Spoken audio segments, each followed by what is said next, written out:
ये बोलता है कि किसी कंपनी को आप हायर पी इसलिए देते हैं क्योंकि उसके भविष्य में ग्रोथ की संभावना ज्यादा है।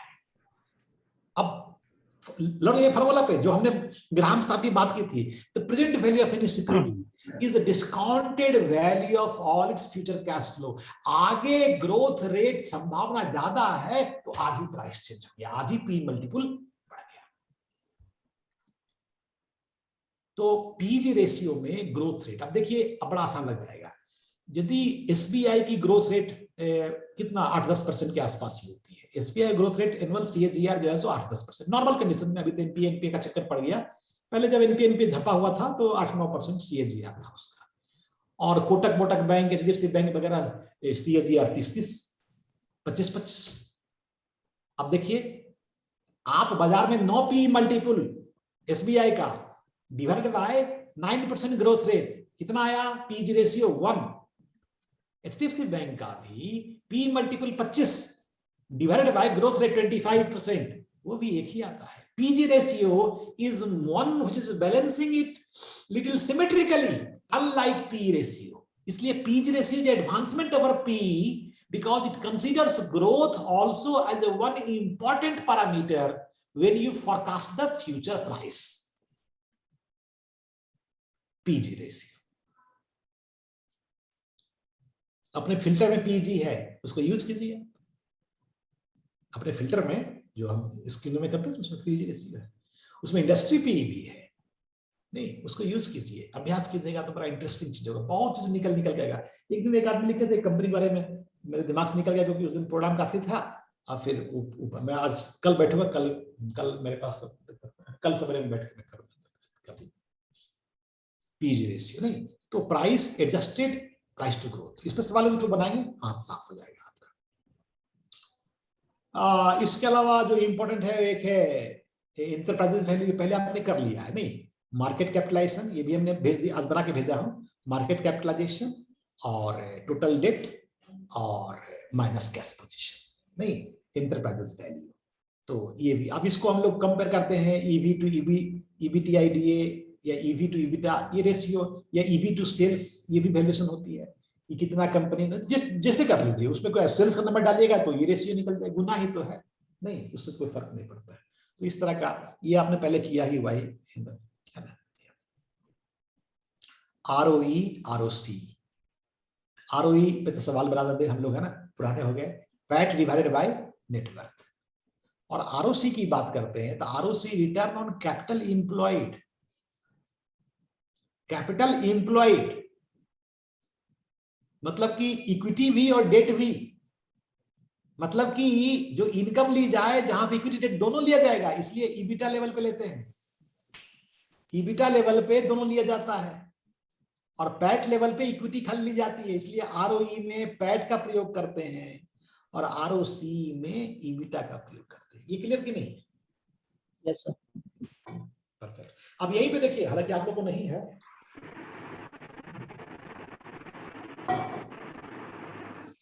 आरओए भी एक होता है, तो वहां पे एसेट्स में डिप्रिसिएशन एक इंपॉर्टेंट है, माइनस करना नहीं, तो बट आपको दरकार नहीं तक आरओई आरओसी, आरओआई भी है, रिटर्न इन्वेस्टेड कैपिटल, जो कैपिटल इन्वेस्ट किया है, मतलब करंट एसेट्स नहीं लेंगे, करंट एसेट्स इन्वेस्टेड कैपिटल नहीं है, वो तो वर्किंग कैपिटल में आ जाता है, नहीं तो वो माइनस कर देते हैं यहाँ पे। तो earnings divided by invested capital, ये कैसा निकालेंगे सर इन्वेस्टेड कैपिटल, कैसा होता है सर? सर अर्निंग मींस कौन सा अर्निंग है?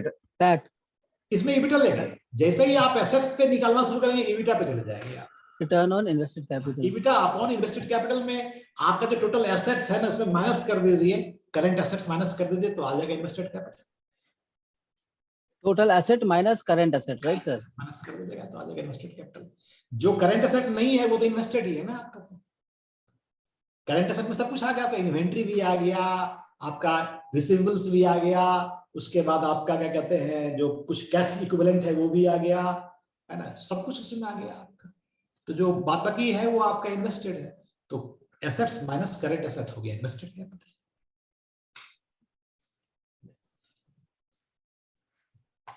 EBITDA होगा ना सर, DA, EBITDA। डीए इसलिए लिख देते हैं कि जहां पे डिप्रेशन एमोर्टाइजेशन का भी कभी लेवल लोग ले लेते हैं, तो उस वक्त इबिटा डीए, क्योंकि ये भी तो एक्चुअली ये डिस्टॉर्शन है, ये तो खर्चा नहीं है,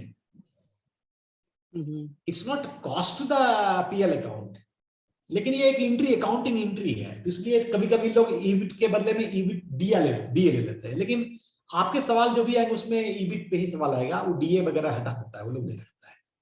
बट लेने के लिए मतलब ज्यादा रिफाइंड है कि आदमी ईबिट डीए पे ले, ना कि ईबिट पे ले, क्योंकि डीए जो है तो वास्तव में खर्च नहीं है, खर्च तो मानते हैं ना, खर्च ही नहीं है तो फिर कैश फ्लो में जा रहा है ना वो दोस्त। Right sir. इसलिए वैल्यूएशन जब आप करते हैं तो देखिए, वैल्यूएशन करते हैं तो आपका लॉजिकली आप बोलेगा भाई ईबिट क्यों लें, जब डीए खर्च नहीं हुआ है, डीए आपके बुक में पड़ा हुआ है, तो मैं क्यों लूं ईबिट, तो ये बनता है लॉजिक। इसलिए स्पेसिफिक बोलने पे या स्पेसिफिक आप ये लिख करके भी ईबिट डीए के हिसाब से कर सकते हैं। ऐसे कन्वेंशनली क्वेश्चंस आपके ईबिट पे ही आते हैं, ईबिट डीए पे नहीं आते हैं।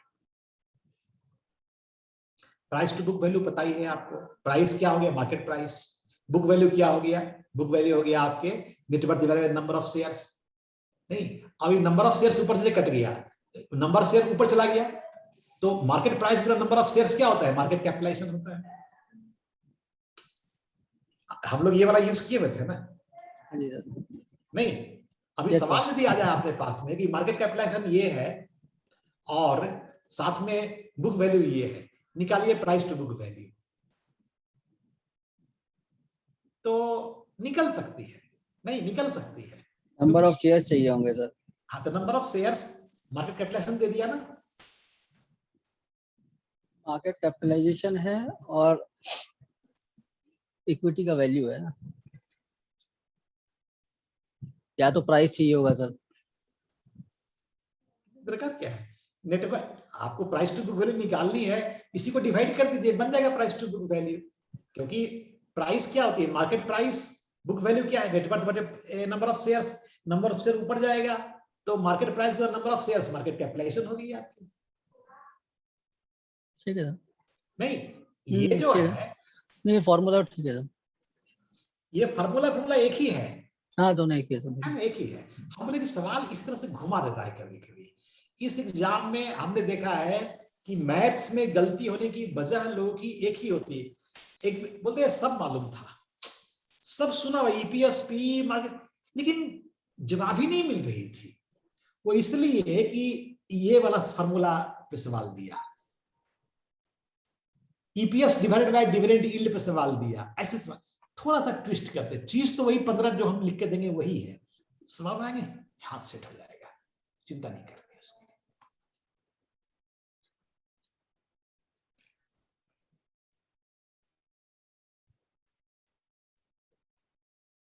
क्या हुआ है, नथिंग न्यू।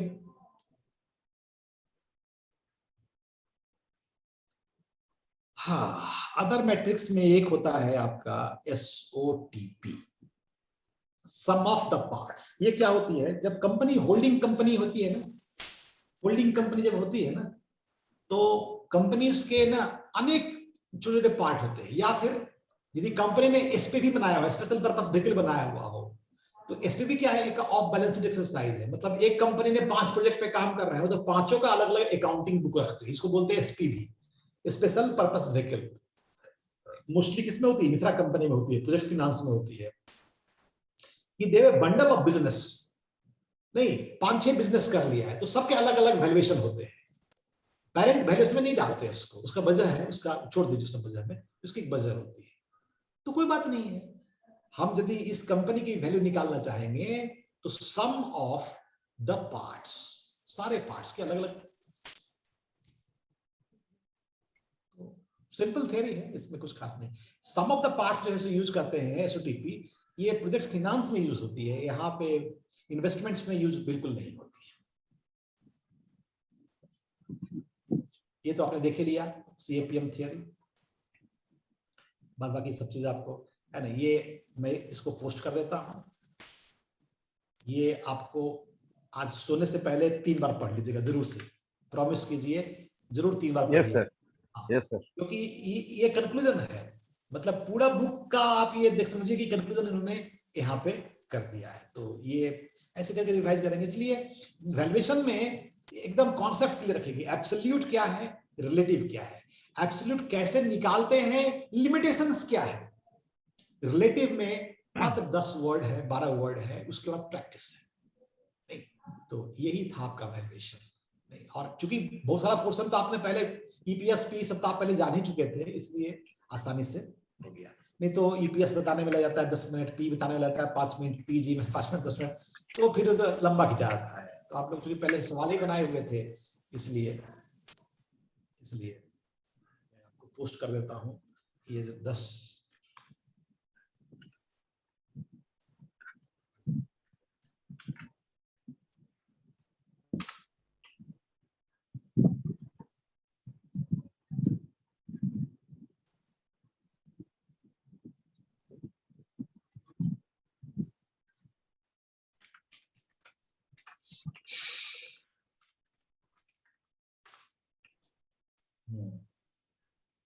ओके।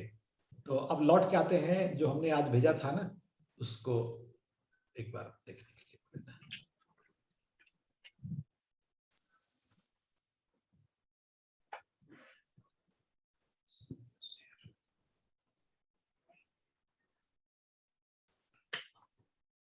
सामने आ गया? Yes sir. देखिए इसमें अभी हम लोग बात कर रहे थे ईवी के बारे में, तो ईवी यहाँ पोस्ट कर दिया है। ईपीएस के बारे में, net profit, PAT, number of outstanding shares. अब ईपीएस में एक सवाल आता है, basic EPS and diluted EPS. तो आपको पहले बात हो चुकी है कि जो डाइल्यूटेड ईपीएस होती है वो क्या होती है, तो यदि कंपनी ने कुछ ऐसे स्टॉक्स इशू किए हैं, वारंट्स इशू किए हैं, ईशॉप इशू किए हैं, जो कि अभी वेस्टिंग नहीं हुआ है, बट हो सकता है कल को हो जाए, हम चाहते हैं उसका भी इंपैक्ट लेना। हालांकि वो आउटस्टैंडिंग शेयर्स में काउंटिंग नहीं होती उसकी, बट अब चाहते हैं लेना, तो यदि उसको लेके करते हैं तब वो हो जाएगा आपका डाइल्यूटेड ईपीएस। इतना ही आएगा, इससे बेसी नहीं आएगा। पी रेशियो क्या होती है, प्राइस टू सेल्स रेशियो क्या होती है, वैल्यू कैसे निकालते हैं, नहीं, EBITDA margin to sales, PAT margin आप तो 4 निकाल चुके थे, growth margin, operating profit margin, growth profit margin, EBITDA margin and PAT margin 4 निकालते। आरओई को आगे 3 भाग में बांटते हैं, पीछे भी नीचे भी लिखा हूं। एक तो net profit margin, asset turnover, equity multiply, सवाल एक आएगा इसलिए इसको याद कर लीजिएगा, ठीक है। आरओसी ये भी हो गया, डेट टू इक्विटी ये भी हो गया, इंटरेस्ट कवरेज रेशियो कल सवाल बनाए थे हम लोग, कुछ दिन बुधवार सवाल बनाए थे, EBITDA upon interest expenses. Company 500 crore रुपया कमाती है, इंटरेस्ट 100 रुपया भरती है, मतलब 5 गुना वो इंटरेस्ट कवर कर रही है। इंटरेस्ट कवरेज रेशियो क्या है, इंटरेस्ट पेमेंट करना है 500 करोड़ रुपया और कमाते भी 500 करोड़ रुपया ईबिटा पे, मतलब कि आप जस्ट नहीं, सुजलॉन में ये निगेटिव हो जाती है। इसलिए यदि किसी कंपनी में डेट ज्यादा होता है तो ये देखना अति आवश्यक है, अति आवश्यक है। करंट रेशियो, क्विक रेशियो है ना, अकाउंट रिसीवेबल्स, अकाउंट पेबल्स, इसमें सवाल कोई देखा नहीं था तो हमने पोस्ट कर दिया यहाँ पे। एसेट टर्नओवर, इन्वेंटरी टर्नओवर, बस खाली है ना एवरेजिंग करना है, यही डूपोर्ट एनालिसिस था, है ना, 3 भाग में बांट करके नेट प्रॉफिट को, है ना, ऊपर भी लिखा हुआ है। गॉर्डन का फार्मूला यहाँ लिख दिया हूँ, एफसीएफई और एफसीएफएम दोनों को बता दिया किस तरह से करना है, सीएपीएम भी बता दिए, वेटेड एवरेज कॉस्ट ये भी दिखा दिया है, डिविडेंड यील्ड क्या है, अर्निंग यील्ड क्या है, प्राइस टू अर्निंग यील्ड क्या है, पीजी रेशियो क्या है, प्राइस अर्निंग डिफरेंट रेशियोज क्या है, आरओई आरओसी क्या है, प्राइस टू बुक वैल्यू क्या है, इंटरप्राइज वैल्यू कैसे निकालते हैं, मतलब क्या है, फिर आरओआई हो गया, वो भी हो गया, शार्पे, टेनर, और ये 3 थियरी पुराने थे। ठीक है सर, वो पहला वाला ही एक्चुअली आज पढ़ाया आपने मैं कंफ्यूज हो गया ये। हाँ नहीं, ठीक है सर, पहला वाला आज कवर कर लिया सर आपने। तो ये चीज थी। अभी ऐसा है कि एक सेकंड में इसको अभी स्टॉप से, अब जो है सो अपने पास से जो चैप्टर्स बचे हुए हैं वो बहुत इंपॉर्टेंट नहीं है, नंबर के सवाल के हिसाब से वहां से 5 या 7 नंबर सवाल आते हैं, तो नोट्स में मैंने बना के भेज ही दिया हूं आपको, वो आप उसको पढ़िएगा।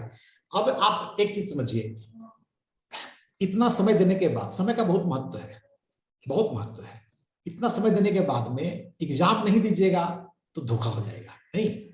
और एग्जाम गरम गरम है, तवे से उठ रोटी खाते हैं कि नहीं आप लोग? रोटी खाएं गरम गरम ना तो उसका स्वाद अलग होता है, ठंडा खाएंगे तो थोड़ा मलिन हो जाता है नहीं। तो अभी जैसे चल रहा है ना मोमेंटम, इसको टूटने नहीं दीजिए। एग्जाम देना है आपको सितंबर के एंड में, अक्टूबर के एंड में, उससे कोई बहस नहीं है। आप 15 मिनट 25 मिनट डेली, ये एक ठो, अब जिंदगी में बहुत सारा कसम खाए होंगे आप बहुतों के साथ में, ये भी एक समझ लीजिए कि आपको अगला जब तक एग्जाम में देंगे आपको 25-30 मिनट तक के लिए किताब देखनी है। किताब देखनी क्या है तो मैं आपको फिर से शेयर कर दिखाता हूँ, एक सेकेंड। किताब पूरा पढ़ने के लिए हम नहीं किसी को बोलते। क्यों नहीं बोलते? क्योंकि उतना समय आप लोगों के पास नहीं हो पाएगा, बिजी है, 10 तरह काम है, और फिर दरकार भी नहीं है। वास्तव में यदि आपको पढ़ाना नहीं हो तो इतना पढ़ने का दरकार है। एक सेकेंड, मेरा जाके नहीं रहा है यहाँ से। हाँ, यदि आपको पढ़ाना नहीं है तो फिर आपको उतना पढ़ने का दरकार नहीं है। पढ़ाना हो तो फिर आपको हर चीज पढ़ने का दरकार होना चाहिए। आपको दिखाई पड़ रहा होगा, मैंने जो अभी खोला है सामने में, ये यस सर। देखिए आपने chapter number 1 to 3, 4 to 7, 8 to 10, ये 4 और एक ये 5 भेजे हैं। अभी हम आपको 2 और भेजेंगे। एक 11 to 13 नहीं भेजा शायद आपने? आज भेजा, नहीं भेजा, दिखा नहीं मेरे को सर, पता नहीं। Yes sir, 11, 13 okay. भेजा है वगैरह सर ना, मेरे को दिखा नहीं है। आज वो फॉर्मूला भेजा था आपने सर, शाम को भेजते, सवेरे में आज भेजे थे। थोड़ा ऊपर उसका क्या क्वेश्चन से बहुत सारा डाल दिया ना, तो वो अभी रिस्पॉन्ड किए थे मैंने सर। ये 11:30, हाँ चला गया। ये वॉरेन बुफेट वाली बुक डाली थी आपने गलत, चला गया, भीतर चला गया। ठीक है, अब देखिए तो हम बात कर रहे थे न्यूज शेयर।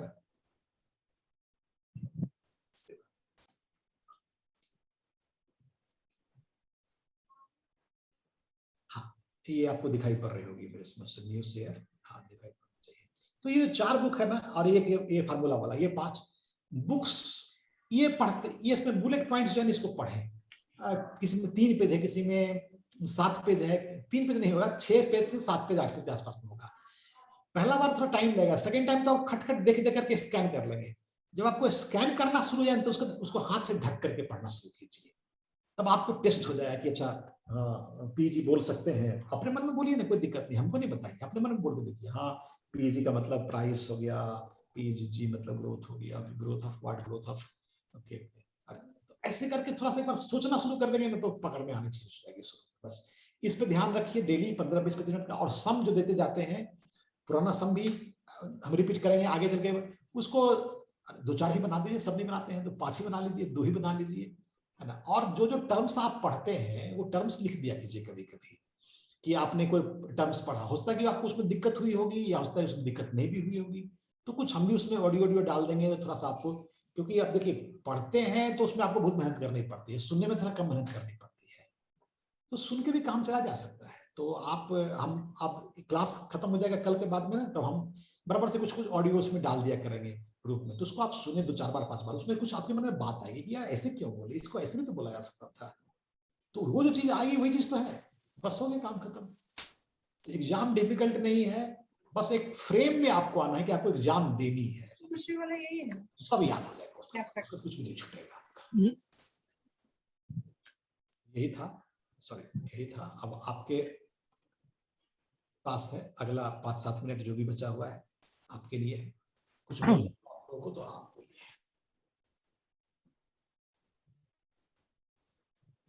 जो क्वेश्चन आज आपने दिया था उसको थोड़ा देख लीजिए। क्वेश्चन को, जो क्वेश्चन हम जो क्वेश्चन भेजे हम खुद भी नहीं पढ़े थे, उठा के भेज दिए थे। एक सेकंड देख लेते हैं।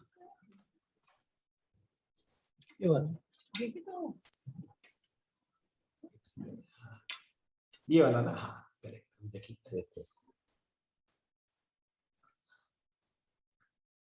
Can government issue equity shares? Government नहीं इशू कर सकती इक्विटी शेयर, कर सकती है क्या? No no. गवर्नमेंट की इक्विटी हो जाएगी तो हम सरकार में, मतलब कंट्री के मालिक हो जाएंगे। Company certificate of deposit issued by corporate banks government of India.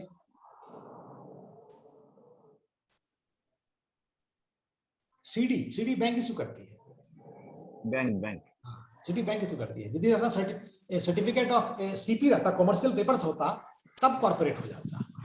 Yes sir. Commercial papers corporate, CD bank, है ना।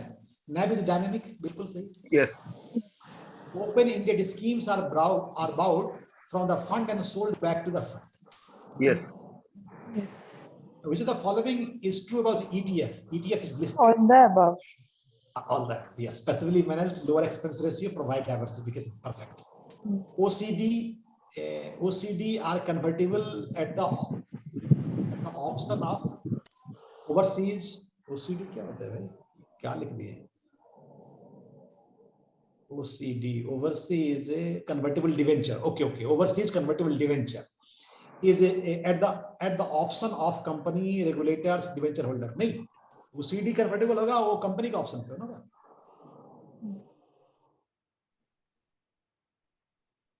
ओवरसीज कन्वर्टिबल डिवेंचर जो होता है, नहीं तो कंपनी क्यों होगा? Sir, isn't it optional? Debenture holder चाहे तो कर सकता है और नहीं चाहे तो पेमेंट ले सकता है।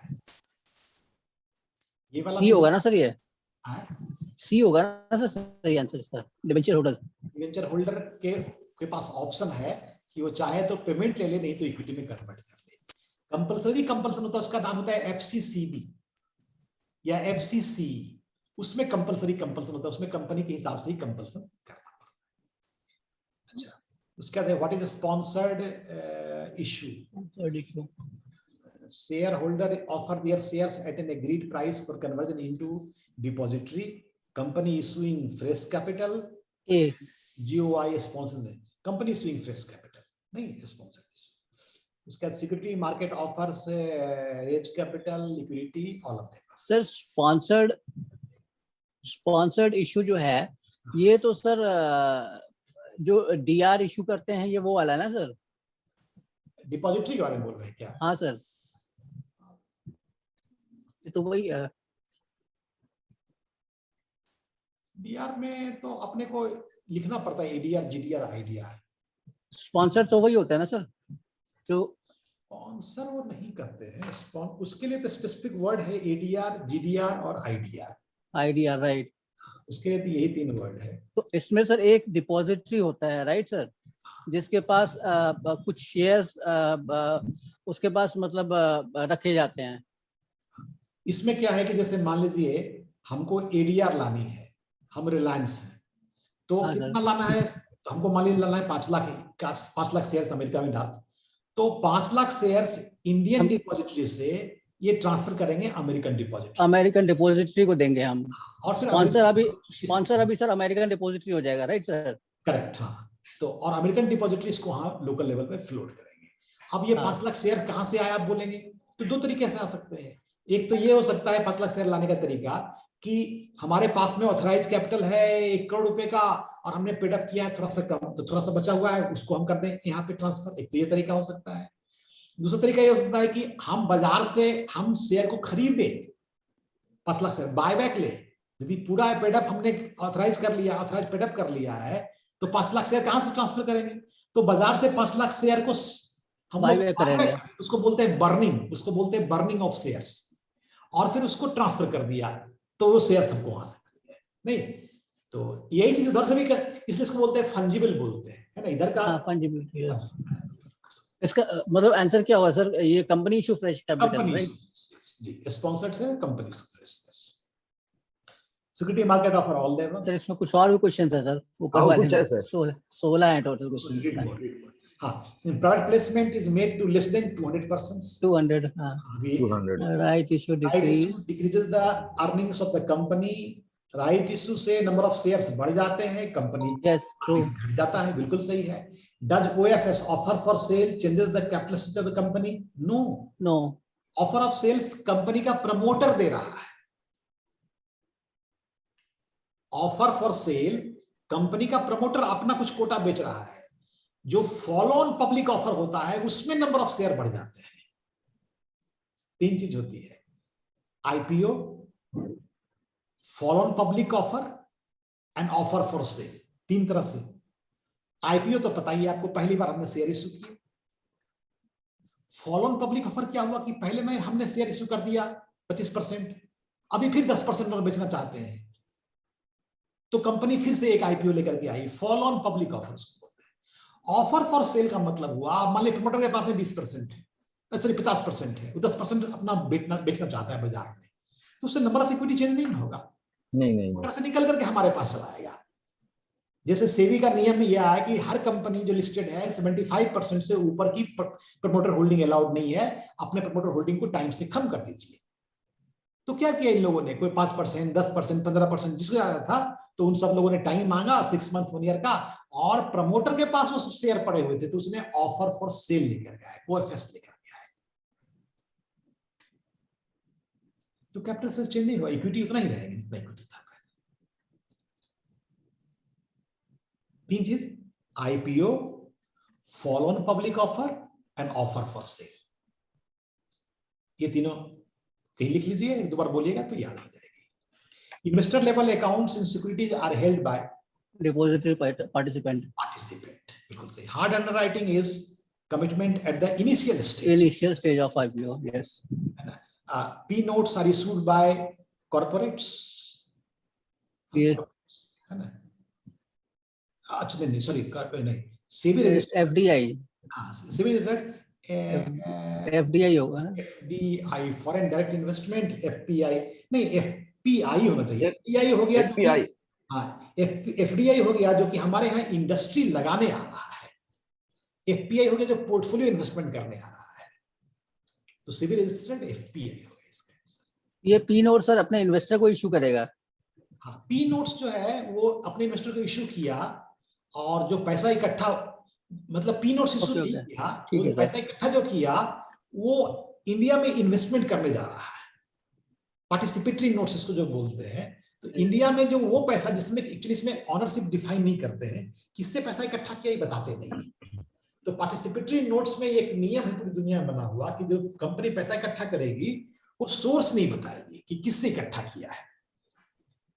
तो इसके लिए परमिशन लेनी पड़ती है, रजिस्ट्री रेगुलेटर्स रजिस्टर करवाना पड़ता है, रजिस्ट्रेशन करवानी पड़ती है। तो रेगुलेटर सोच समझ के देता है किसको देना नहीं देना है, कौन गलत काम नहीं करता है। तो सेबी रजिस्टर्ड तो होना ही होना है, और वो एफडीआई के तौर पे नहीं आती। एफडीआई के तौर पे तो जैसे मान लीजिए इंडिया में अभी जो चिप्स का जो लगने वाला गुजरात में फैक्ट्री, वो एफडीआई हुआ, तो पैसा लेकर के आके लगा देगा। वो पार्टिसिपेटरी नोट्स नहीं हुआ।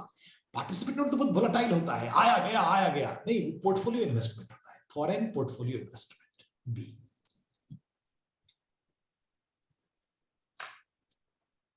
trade where the settlement occurs on the day next to trading day.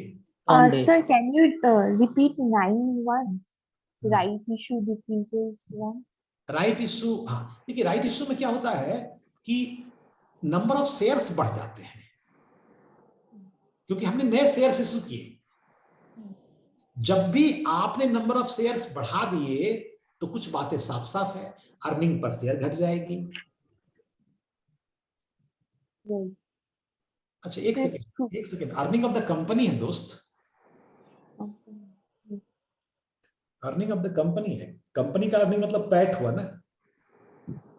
Yes, PAT पे तो सर नहीं पढ़ना चाहिए, नहीं पड़ेगा सर। पैट से क्या मतलब, राइट इशू को कोई मतलब नहीं।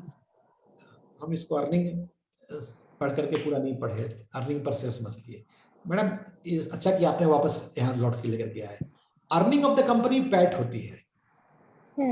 पैट तो आपके सेल्स का आउटपुट है नहीं, और आपने चूंकि राइट्स लिया है तो कोई इंटरेस्ट पेमेंट भी नहीं करना पड़ेगा आपको एक्स्ट्रा, कि कोई बोले कि आपने इंटरेस्ट पेमेंट ज्यादा करना पड़ गया तो आपका पैट घट गया, ये भी नहीं हो रहा है। तो इसलिए अर्निंग ऑफ द कंपनी में राइट इशू का ये फॉल्स हो गया, और हम लोग उसमें बोल रहे ट्रू इसलिए कि अर्निंग ऑफ द इंडिविजुअल मतलब अर्निंग पर शेयर ले रहे थे हम लोग। तो जैसे ही नंबर ऑफ शेयर्स बढ़ते हैं तो ईपीएस घट जाती है, आरओई घट जाती है, ये बात सही है। लेकिन earning of the company PAT हो गया तो पैट पे तो कोई असर नहीं पड़ेगा। क्लियर ना? हम्म। होता है, कभी कभी होता है ऐसा, अच्छा, टॉम हो गया, ये ट्रेड सेटलमेंट जो नेक्स्ट डे होती है उसको बोलते हैं टॉम, जो आज ही होती है। करेंसी मार्केट है ये, ठीक है ना, करेंसी लिखा हुआ नहीं, गलती हो गई, करेंसी के अंदर करेंसी मार्केट है। करेंसी मार्केट में जो आज का आज हो गया उसको बोलते हैं हम लोग स्पॉट, उसका cash, sorry cash, spot is T+2, हैं, उसको बोलते हैं टॉम। उसके बाद जो होता है वो स्पॉट, T+2 डेज है। T+2 के बाद जो आगे जितना होगा वो सब फॉरवर्ड चला जाएगा। Customise contract is a part of forward. Forward. Which the following activities increases the liquidity, trading, all the above. security market offers all the above, है ना, ग्रोथ भी होती है, लिक्विडिटी भी मिलती है, कैपिटल भी मिलता है। Which of the following is not used for raising long-term bond, Treasury bills, treasury bills. The financial intermediary facilitate transactions and operational association in the security market. True. Not true. SPV आ भी गया, देखिए अजीब बात है। SPV special purpose vehicle can also issue fresh security in the market. Yes. Yes, कर सकते हैं। ये जो पूरा कहानी था अमेरिका में सब prime crisis, So the security market offers, I think you missed that. The first one, security market offers. Offers all the above. ये तो शेयर भी कैपिटल भी रेज करता ही है, लिक्विडिटी भी लाता है, बाजार कंट्री के ग्रोथ में सहायक होता है, all the above, all the above. नहीं, SPV can of course issue fresh security, बिल्कुल वो पैसा रेज कर सकता है। A foreign currency denominated bond when issued in a country other than the country of the currency, the bond is called Euro bond. Euro. yes,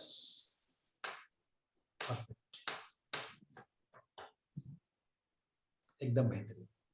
और यदि यहां पे होता when issued in the country of the currency, तब क्या होता जवाब? External bond, FCCB. सब कुछ हो सकता हाँ है। नहीं, हाँ FCCB हो सकता है, एक्सटर्नल कमर्शियल बॉन्ड हो सकता यदि उस कंट्री में नहीं है तब जो है सो वो यूरो बॉन्ड हो गया, है ना। If rupee denominated bonds issued outside India, है।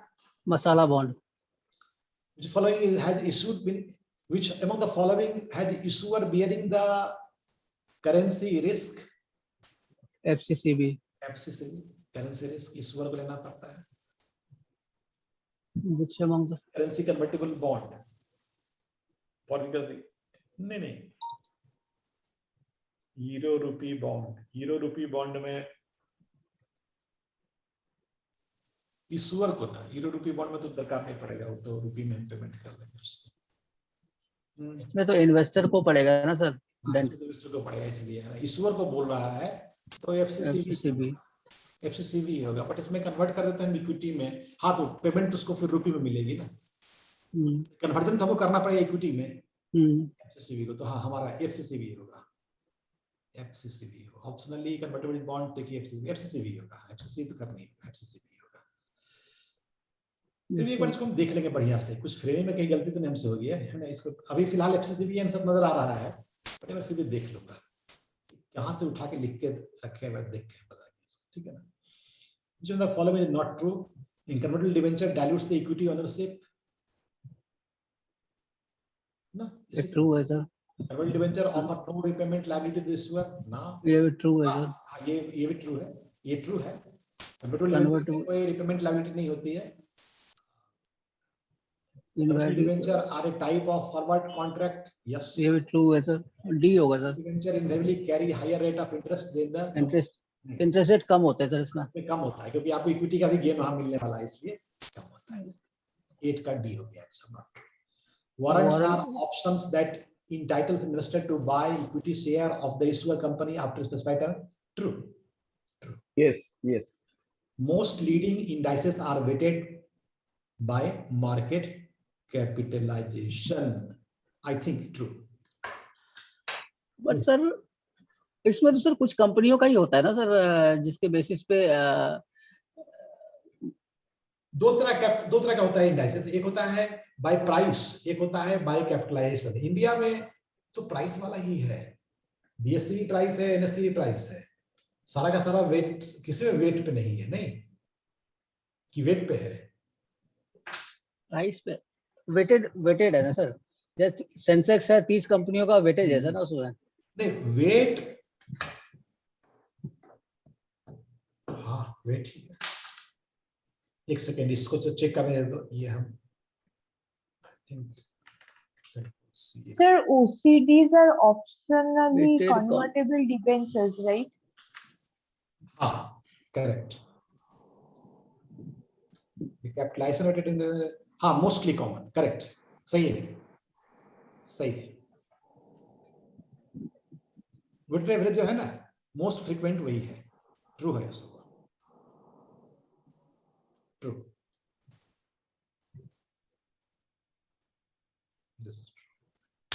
यही था। So 10 is true, right? 10 is true, yes. Also, one more thing, OCDs are optionally convertible debentures, right? Correct, optionally convertible नहीं, इसका हम अभी होल्ड किया हूं, है ना। इसमें एफसीसीबी आंसर लिखा हम लोग, लेकिन थोड़ा हमको एक डाउट हो गया है, डाउट